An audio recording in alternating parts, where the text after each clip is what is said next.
Hey, everybody, this is Eric Mueller, the host of The Eric Mueller Show. You're tuned into the podcast that explores what makes any successful person's inner clock tick by unlocking the most impactful tools within their success portfolio. I'm joined today by Aditya Varanasi, founder and CEO of Awarity. Aditya is disrupting an advertising industry by making world-class marketing more affordable for up-and-coming companies. Let's head on over to the interview.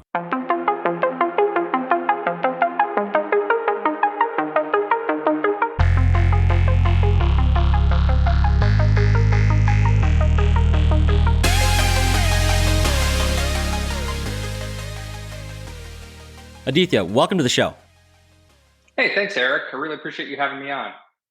Thank you, man. And before we really dive deep into this entrepreneurial story of yours and the expertise and the targeted advertising and brand awareness, we want to know what makes up your success portfolio. So if you're listening to this show for the first time, a quick background on what this means is to think of like an investment portfolio that makes up your financial investments and builds towards that financial future. Well, here on the Eric Mueller Show, I want to discover how successful people like Aditya invest in themselves and build the foundation for their success. So start us off. What are some skills, traits, habits, or mindsets that make up your success portfolio? I think for me, the most important one was always be looking to learn. And by that, when I never intended to be an entrepreneur, I never dreamt of it, I never talked about it. But it was just that process of continuously learning and trying to see what I enjoy, looking at different experiences, trying to maximize each experience from what I could learn there, and seeing what doors that opened, what possibilities it created, and making those choices where I felt like I could continue to learn and grow in areas I was excited and passionate about. Because at the end of the day, if you want to be an entrepreneur, the number one differentiator you're going to have is your passion, because you're going to be laying it all on the line. You're going to be climbing an uphill battle. You're going to be trying to do things that not many people may have tried. And passion is the thing that carries you forward. And so if you become passionate about the things you're learning about, that really becomes a formula where you can figure out the path forward. None of us can predict the path. None of us can predict exactly what's next. But if we're in that mindset of just trying to learn and learn about things we're really excited about learning about, that to me was the number one key in terms of getting to where I am today. Yeah, and do you think, I've thought a lot about that kind of intersection between that passion and expertise place where you can find that, kind of area where you succeed the most in terms of you're passionate about it, you can work towards it, but you also have that knowledge, that unique skill set to actually get it done. Did you find that was always there for you in regard to marketing? I mean, you had experience. You worked for like 14 years, in kind of bigger corporations to, build brands. And obviously they have a little bit more money to dedicate to it. But just describe to us a little bit if that was always your plan or how it led to you starting the company that is now Awarity. Yeah. And look, I'll tell you the full journey. When I was in high school, I really wanted to be a doctor. I thought I'm going to go to college. I'm going to study pre-med. And I'm going to go to medical school and I'm going to be a doctor. I was even president of the Young Physicians Association back in our hometown. And when I got to college, I started in chemistry because I was at Purdue University. They didn't have a formal pre-med program, so I had to choose a different major. And I started in chemistry and I started to think, what if I don't want to go to med school? What's next? And so I quickly switched to chemical engineering because I saw some overlap between the pre-med requirements and an opportunity to get a degree that was challenging. But honestly, I chose chemical engineering because I heard it was really hard. I don't have a much better reason for that. Look, when we're early in our careers, we don't really know exactly what fuels us, what we're passionate about, what we can be good at. And I always just gravitated to challenges. So I said, okay, let's try chemical engineering. I know that at the end of it, I'll have options beyond just medicine. And I saw a lot of overlap between the curriculum.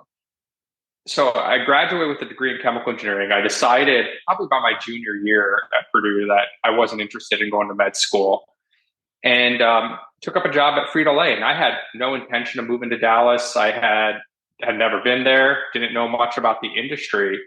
But when I got to Frito-Lay for the on-site interview, the thing that really attracted me was that they're a market leader. And it's not just about being a leader. What I saw with the people that I talked to is the passion, commitment, and dedication, and the intellect and intelligence to keep pushing forward. And that's how you stay. Getting to number one is one thing. Staying number one takes a completely different skill set. You have to keep pushing forward. You can't be complacent.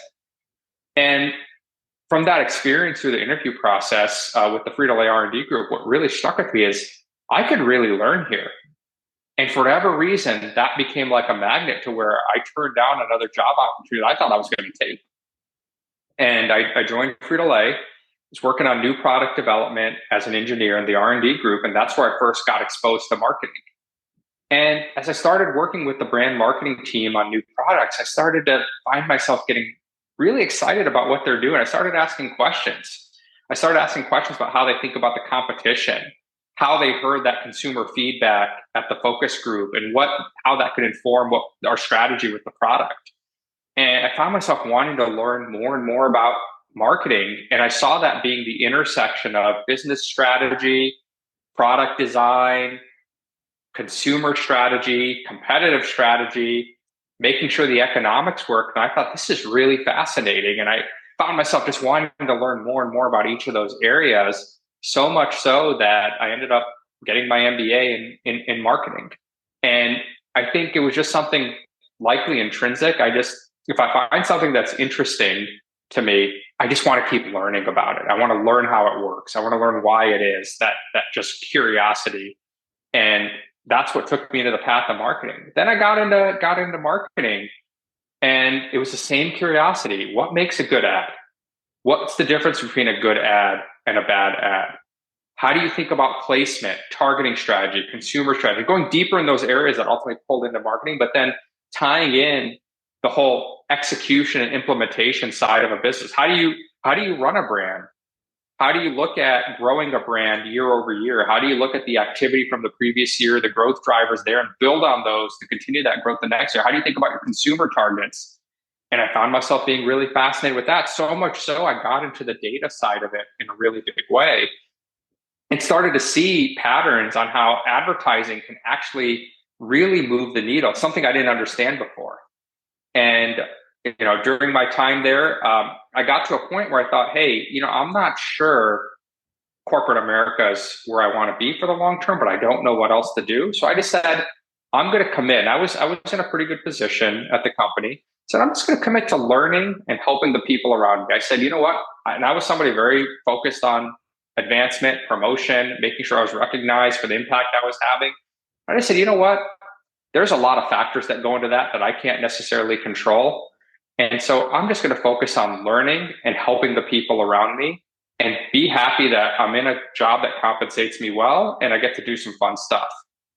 And as I embraced that, I got a call from a private equity group. They had raised a good amount of money and they were looking for somebody with my background, somebody that had a technical analytical background from my engineering days, but also top tier marketing experience. And they wanted to hire me as the CEO of a new insurance startup that was going to disrupt the commercial insurance business.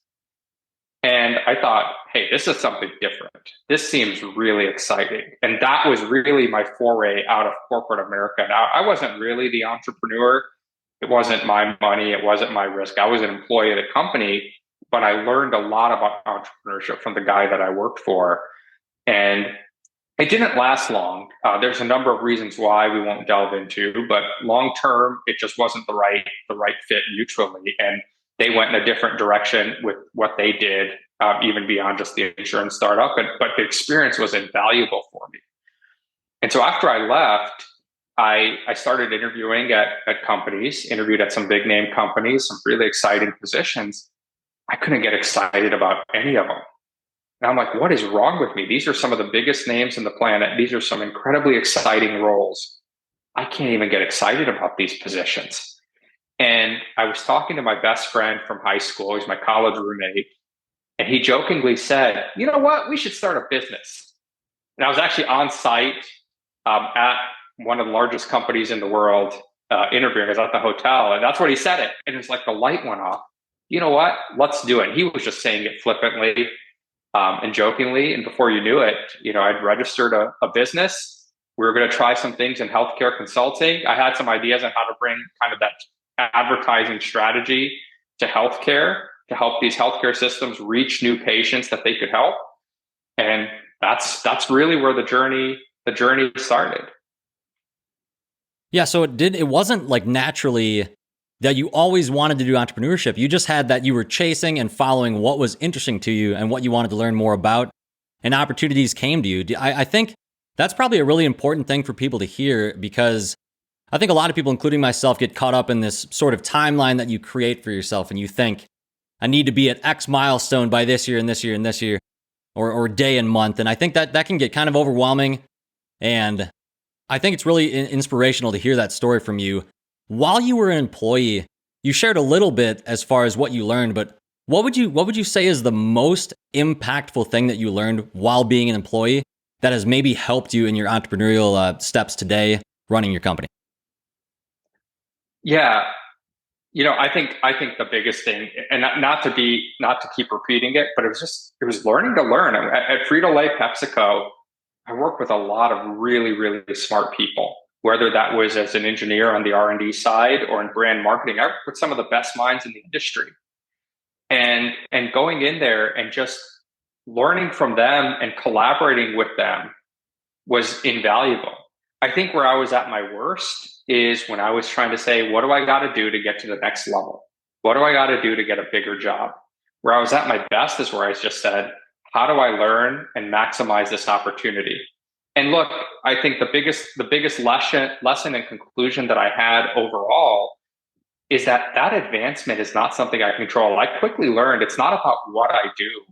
It's about who's sponsoring me, who's noticing, whose objectives am I helping achieve, more so than the impact I'm having. And PepsiCo is a phenomenal company. That's by no means an indictment of PepsiCo. It's just, that's the nature of the world. You need somebody advocating and pulling for you.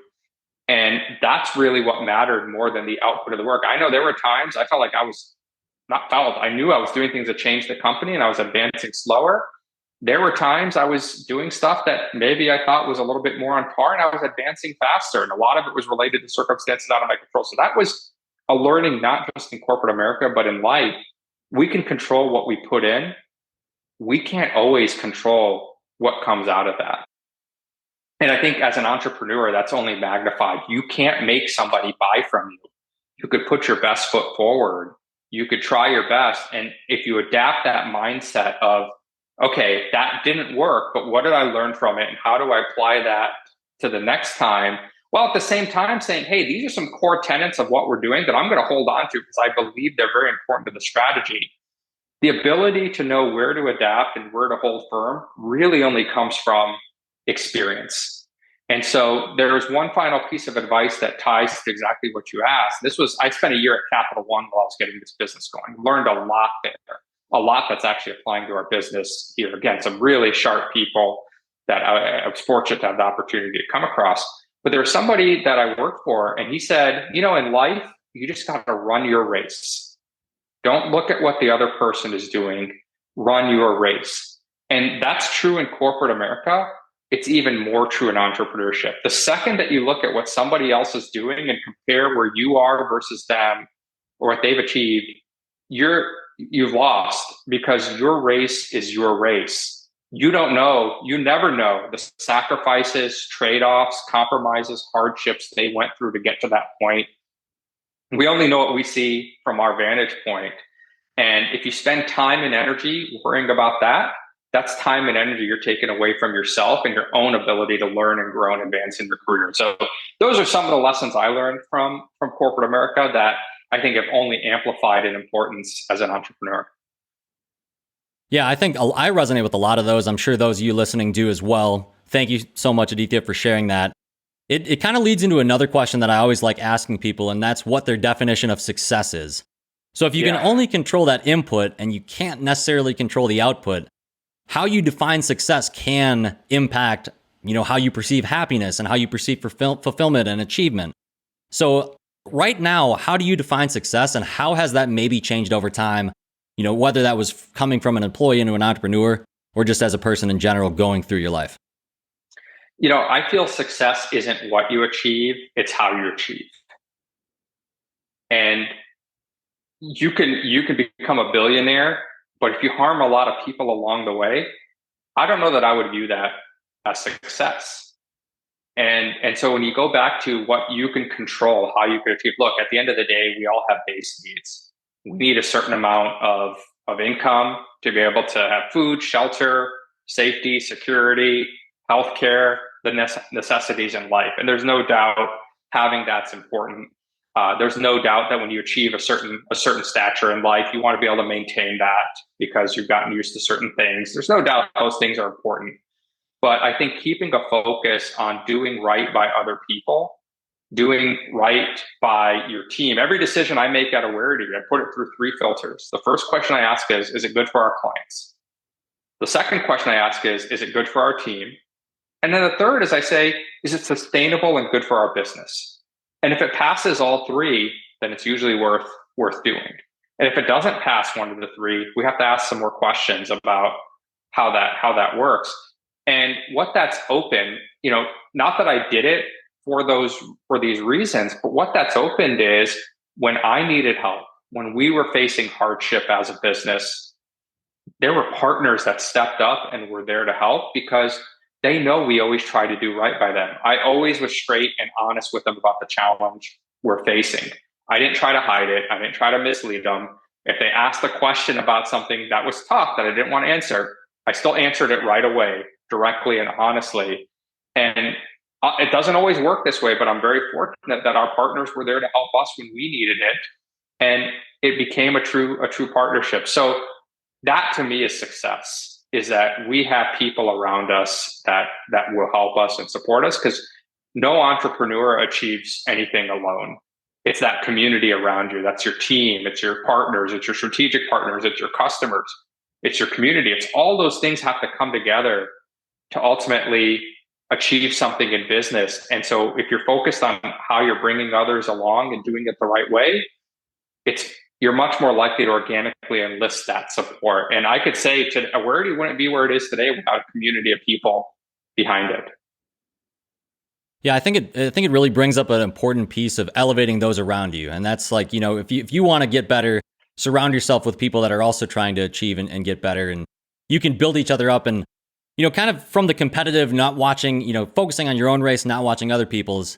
It's also the idea that, we can all win. I think that's something that other, entrepreneurs sometimes think if there's a winner, that means there's a loser. If someone's doing this and winning, that means I also can't win. But I've tried to get that in my own mind that everybody can win at their own race, right? And look, I'm a huge believer in capitalism. And it was the CEO of a bank, a local bank that I came across. And he said, true capitalism is 1 + 1 = 11. A rising tide lifts all boats. And that's really the spirit of it.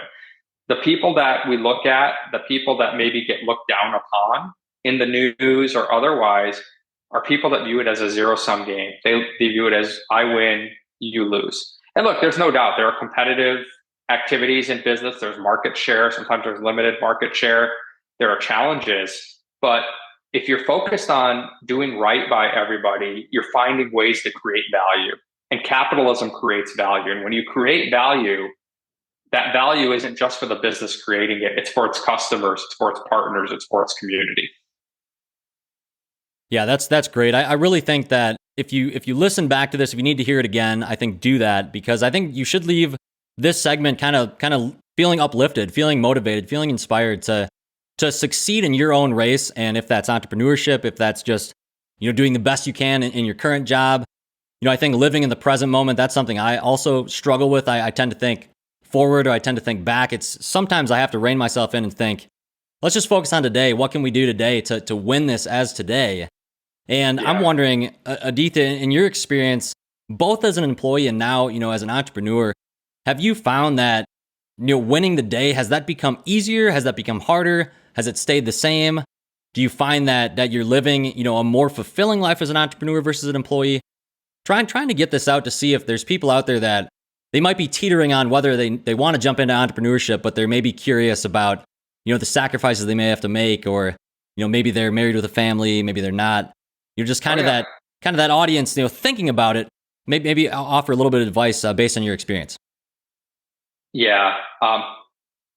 I think the thing I tell people when they're thinking about becoming an entrepreneur is imagine that biweekly direct deposit stops, and it stops forever unless you reset it. And look, unless you're independently wealthy or you've got some wealthy folks backing you, that's the toughest part about entrepreneurship is it's the financial side. I think it's how are you going to pay your bills? How are you going to give yourself the basic necessities of life? How are you going to maintain whatever standard of life that you're used to?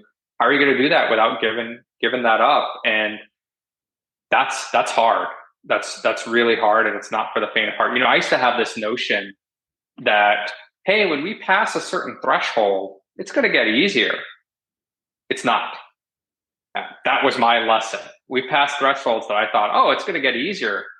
No, it's almost the higher the stakes, the more people you're responsible to, and the bigger the holes you have to fill if something gets wrong. In the early days, it would be, okay, I got to figure out how to solve a $2,000 shortfall. Well, add a few zeros past that and now try to figure out something there. And to me, look, you talked about your challenges. I face those challenges too. You hear me talking now. It doesn't mean that I'm always embracing this. This is daily. I have to remind myself as well. We're all human. We're all trying to get better. And so these are challenges we all have to face, but it is very fulfilling. But it has, the challenges can be lonely. The people that I used to be really close friends with, that's not to say I'm not close friends with all of them still, but we relate and interact a little differently because they haven't experienced what I'm experiencing now. I have an idea what they're experiencing because I was in corporate America, but they haven't experienced what I'm experiencing. And it gives me an appreciation for my friends that were entrepreneurs that I thought I understood when I was in corporate America. Your view of life and the world changes the longer you're in this, and not for better, not for worse, but you just start to see things a little bit differently. And so it kind of helps transform you and test your mettle on multiple levels, from your own confidence, your spirituality, your faith in yourself. It challenges a host of things that corporate America may not always challenge. Yeah, that's a good way to think of it, as that direct deposit just disappearing tomorrow. How long would you last? Or if you have to, it's kind of like having to go hunt for your own meals, not being able to order food or go to the grocery store like that. It's kind of where my mind went with it. But yeah, I appreciate all those insights. I'm sure everyone listening as well does. And let's say we start into entrepreneurship and we now have an idea. We've gotten it off the ground a little bit. We're to the point where we want to market it. Your company, Awarity, is now disrupting that ad industry to help it be more affordable, more sustainable for those smaller companies and those that are up and coming. What would you say, Aditya, is the biggest mistake that you see being made right now in the marketing industry? Yes. The number one mistake is people are focused on the cost per conversion. It's a completely made up metric. So they'll sign into their Google search account, their Google Ads account, and say, I spent $100 and I got 10 conversions. So it was $10 per lead. I am a successful marketer. And to me, Google and Facebook have done a huge disservice to the marketing industry with creating that metric. I know why they did it, but it's not helpful. Take a step back, erase that from the slate for a second. Think of yourself as a consumer. How do you buy something? When you're buying something new, you're changing your behavior. And there are dozens, if not more, points of influence that ultimately get you to change, ranging from seeing an ad and becoming aware, to maybe hearing a friend talk about a product experience, to maybe seeing a demo, to then maybe seeing a demo on Instagram or TikTok, to maybe seeing it in store, to reading some reviews. There's a host of steps we all go through on any purchase. And to think that last ad you click on before you buy or before you submit a form to become a lead deserves all the credit and measures the success of your advertising campaign, it's completely disconnected with how consumers make decisions. And so that to me is the number one biggest mistake that I see being made, is this obsession with what is my cost per conversion. Instead, the question people marketing their business should ask is, how does my customer shop? What are the steps in their journey? And how can I be helpful to them across that journey? How do I build awareness so I'm on people's radar when they have a need? How do I make sure my website answers the most common questions they have and makes it easy for them to find those answers and gives them the depth of answer that they're looking for at that time? How can they dig deeper and find maybe more answers? How do I answer the phone when they call or when they submit an inquiry on my website? How do I respond to that and meet them where they are? Not what I want to tell them. What are they looking to hear? And ultimately delight them up to that point of purchase. So like, I could show you an ad for a vacuum cleaner today. You may not need a vacuum cleaner, but if the ad's persuasive and compelling and meets a need you have, maybe in a year when your vacuum cleaner breaks, that ad will stick and say, hey, you know what? I need to check that company out. And then if you can find the information you're looking for, then maybe you'll buy from them along the way. But it's very unlikely that any current marketing analytics in terms of cost per conversion is going to say, oh yeah, that ad somebody saw a year ago is the reason why you bought. And so I would say disconnect this obsession from cost per conversion and focus on how your customer shops and what are the things that you can use to get their attention and build awareness. What are the things you can show them along the way on that journey that highlight how you're a better solution than the alternatives and help their life. At the end of the day, every product's intended to help their customer's life.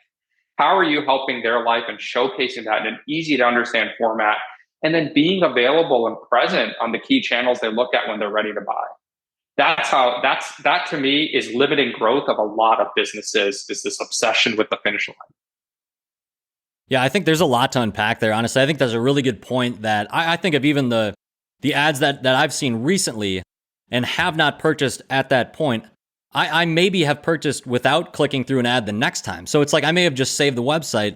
So I think that's an incredibly important metric to keep in mind when you're measuring the success of a campaign. And I would actually ask you, as far as just measuring success of campaigns in general, that seems to be kind of a subjective, difficult thing to do. What have you found to be like those metrics that are most important to look at? You shared which one you believe is the least important, or definitely one to not put too much stake into. But what metrics do you suggest people look at if they are running campaigns to see if they're successful? Yes, and funny you ask, we're launching new things in the future, in the near future, that will help with measurement on this, because we realize small businesses, mid-sized businesses may not have the tools to do this. But I would look at things like how many new users are getting to your website, not just through clicks. How many people are finding your site through search because they've heard your name. So look at new users by month to your website. Look at return users. How many people, with the people visiting your site, what's their behavior? What pages are they looking at? What content's helpful to them? Where are they spending their time?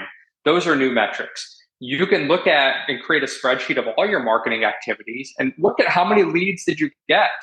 Now look at it historically, because depending on the purchase cycle, you may need to look at 6 months of data before you can get any patterns. But look at things holistically, from new people to the site, what pages they're visiting, how they're engaging with social content, how your search campaigns are performing, how are they responding to email outreach. Look at some of those metrics. Look at your service metrics. How are people that are calling in? What percentage of them are ultimately buying? Are the people inquiring on the website, what percentage are buying? Think about the steps in your journey, customer's journey, from awareness to purchase, and see what KPIs are out there. They're not all going to be perfect, but they're going to give you a much stronger directional read on how they're moving the needle at different stages of that customer journey. Yeah, and another thing that you mentioned in the previous point was, don't tell them the message that you think you want to tell them. Tell them the message that you think they want to hear. So it's similar but different, right? They're looking for. Yeah, absolutely. Right. Yeah, I think that's super important, because I think even just with something like this podcast, it's like, okay, I think, it's fun. It's, a passion project for me. It's something I enjoy. But is it providing value? Is it teaching other people something that's worth their time? And obviously that's judged by, whether people engage with it, whether people listen to it. So it's just, I think it's important to have that delineation of, is this something that, is maybe a business where you're trying to bring in income to like support, your livelihood as a whole? Then you want to make sure that you're sharing the message that they want to hear, that you're providing value. If you're doing something as a passion project, that's a little bit different. Maybe you're not trying to even make money from it. But I think that's something that I would have to think and hear early on before beginning entrepreneurship. What is your goal with what you're doing? And so I think that's a really important point, Aditya, that you shared there about that message and sending that clear message that they need to hear. How does a person know if they've created and crafted the right creative message? If they're looking at those metrics, they can obviously kind of measure it with those somewhat, but how do they know that the message itself is quality? Yeah, it's a great question, and it's hard. One of the things that we always ask people to do is think about one-to-one sales conversations and jot down those comments you make that you see them lean forward, where you've really got their attention, and jot it down right after the meeting because there's something there that's standing out. But other things you can do in terms of ad messaging is, first, is it simple? We're exposed to 4,000 to 6,000 ads a day. And so the ones that resonate are the ones that are simple. The second, are you highlighting the value to the customer, how you're making their life better? Are you making them the hero of your story? And then the third is, if you swapped out your logo and put in a competitor's logo, would the ad still work? And if it does, it's not distinctive enough. There was a Super Bowl commercial with a car. I won't name the brand. And I remember seeing the commercial and I was like, every one of their competitors could have run that exact same commercial. All they'd have to do is swap the logo out, and they all could have run the exact same commercial. And so is there something distinctive in there? And I think if you have those three: simplicity, you're highlighting something that really matters to your customer and helps them address a pain point, and it's distinctive, it's a message really only your brand can share and not others, that's generally a good starting checklist to make sure you're on the right track. Yeah, I think that's a good point with that Super Bowl commercial. And I honestly can't recall which brand that was either. But if you think of it, someone that's looking to buy a car, or maybe they will be in the future, if they think back to an ad like that, they might not necessarily remember which brand was in that commercial. Just like, right now, it's like I probably watched the same commercial that you did, that millions of Americans did, but I can't tell you which one that was. Was it, Toyota, Ford? Like who was it? So I think that's important to make sure you're telling something that's distinctive and simple. I think that makes complete sense with the ads that I know resonate with myself. I'm sure those of you listening feel the same way, the ones that stick in your mind with those, catchy jingles, or if it's a, unique kind of funny comedic swing to it. So I think with your company Awarity and the way that you make this advertising more affordable for up and coming businesses and entrepreneurs, what would you say would be the step to get in contact with you and work with you? Is there an easiest way to connect with you, as yourself, in case they have questions on the episode, or if someone really wants to just get into the marketing, how would they do that as well?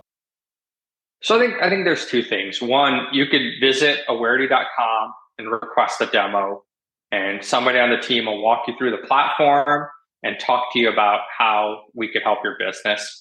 And the second is, special for your listeners, we'll perform a free marketing audit. So if you go to awarity.com/thegift, there's a form, fill it out, and we'll provide you a marketing assessment of what you're doing and share some thoughts and practices. And we're the first ones to say, if we don't think it's a good fit to advertise right now, we'll tell you that. I remember there was an upstart mortgage company that we spoke to about a year ago, and they were relatively small. And they said, look, at this point, I just need leads. And we said, that's great, but this isn't lead gen. This is brand awareness that ultimately will lead to leads, but it's not going to be overnight. You need to be doing other things to curate that awareness into a lead. They said, okay, so then I'm going to start with search, paid search, so at least when people are looking for a mortgage, I show up. And if I'm able to grow my business and generate some additional cash flow, I'm going to come back to you and advertise with you. And that process could take years. So we're not expecting them to come back in a week, in a month, in 6 months. That process could take time, but that's the right thing for them. The last thing we want to do is get them into doing something that isn't going to meet their expectations. And so the hardest part of entrepreneurship and small business ownership is cash flow. And it's hard to stick with awareness building because it can sometimes be a little bit downstream of what they need right now, which are immediate sales. which is why I started Awarity. We make building awareness as affordable as $300 a month, because we know that if somebody sticks with this for some time and layers it on top of existing advertising strategies, it will help them. You're bringing more people into that funnel, but you have to be in a position where you can give it time and feel that $300 a month is a very, very manageable expense. And if it's not, then it may not be the right thing for you. You may need to focus on some lower funnel tactics to start. We started the business. We went to the Chamber of Commerce weekly. We shook a lot of hands. We gave those 30-second pitches.